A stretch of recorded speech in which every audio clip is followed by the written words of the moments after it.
A new Goldman Sachs report says higher wages is putting pressure on corporate profit margins, and that S&P 500 companies could be affected the most by higher costs from a less competitive labor market. So how much of a threat could that be? Matt Maley, equity strategist at Miller Tabak, joins us now to talk about that. Matt, great to have you here. Welcome. Thank you. Thanks for having me. So tell me, you think it will have an impact on profit margins, but maybe not right away? Yeah, it's kind of interesting because it's definitely having a little bit of an impact. And one of the concerns is that it's kind of the boy who cried wolf. We've heard for so many years wages are going to have to increase, wages are going to have to increase, and they never have. So people have gotten to the point where they just kind of dismiss it and have not built it into any of their assumptions. And now that we're finally trying to see, we're finally starting to see a little bit of that, it's going to affect not only earnings overall, but a miss of earning expectations, which is always tough for stocks. But there's also a hidden danger that you alluded to, Sue. It's just that a lot of these companies out there, you get to a certain point, and they're not going to be willing to pay above that level, and they have a lot of technology already in place to replace those workers. Yeah, I mean, it depends on the sector of the economy we're talking about. Technology, wages are going up. There's no question about that. Healthcare, wages are still going up because demand is there.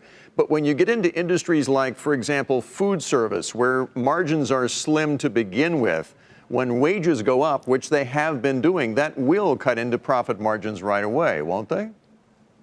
And there's no question. And at some point, there is a level where they will just change. I mean, a great example is what happens with McDonald's. I mean, they have had the technology in place for several years that can replace a lot of the people that work in their restaurants, whether it be cooking the food, at the cash registers, et cetera. The one thing, though, is that all their studies over the years have told them, hey, it's good for us both economically and for public relations to hire people in the neighborhood. We want to be a good neighbor. We want to be a good partner within the neighborhood. But there comes a level where that gets too expensive. It used to be at $15 an hour. Now it's a little bit higher than that.